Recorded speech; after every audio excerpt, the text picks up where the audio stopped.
45 years ago, the 1980s. How many of you were part of this church in the 80s? Just raise your hand. We've made it. That's kind of amazing.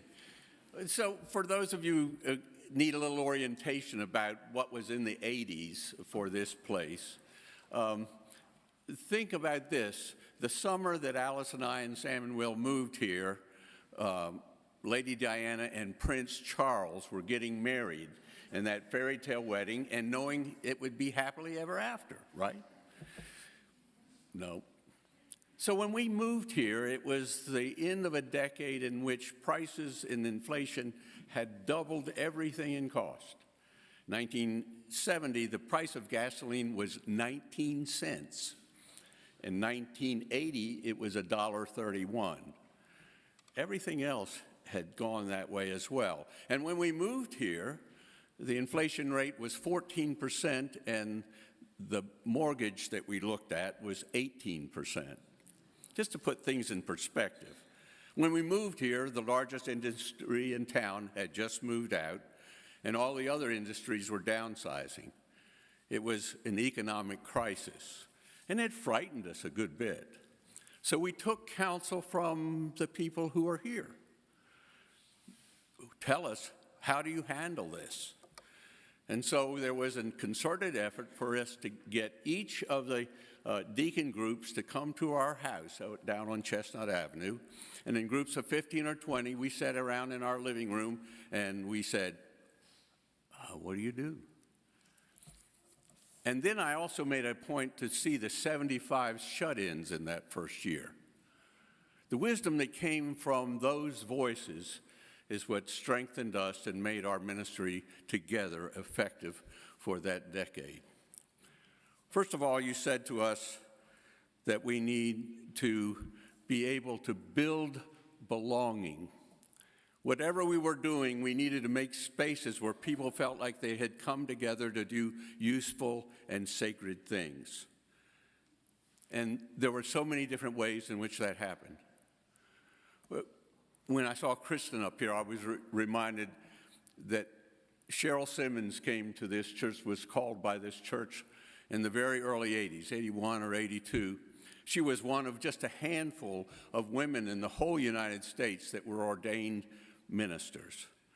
And that legacy, her pioneering and your pioneering in her, has brought you generations and generations of wonderful female ministers. I'm really, really grateful for that. You also said to us that we needed to cultivate compassion because no matter what the economy was doing, kindness didn't cost anything. And so that compassion expressed itself in some very special and unique ways.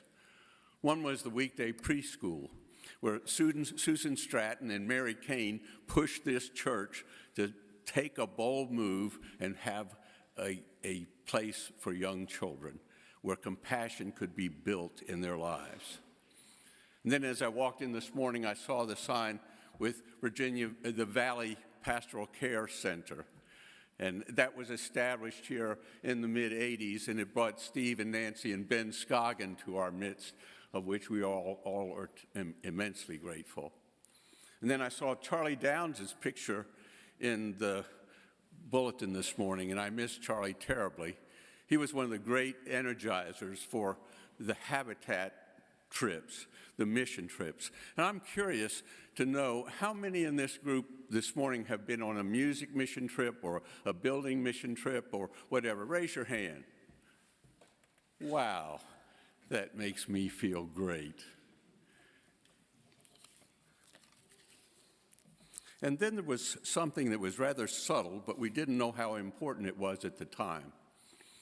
A family died and left some money to the church, and the church boldly, even in the midst of lots of need for financing, decided to establish an endowment. And that endowment was used to put seed money into all of these mission trips for their ever after. So let me encourage you as you look to the future that to continue to contribute to the endowment, because your giving could continue for the next 150 years. I'm glad that you invited me here today. This is home to me. This was my Camelot years of my life. We loved it here, and my boys were raised here as well. If you keep central in your mind that you will cultivate compassion and that you will build belonging, then this will always be a place where everyone is welcome and every voice is heard and every life will be celebrated. I'm proud to have been here.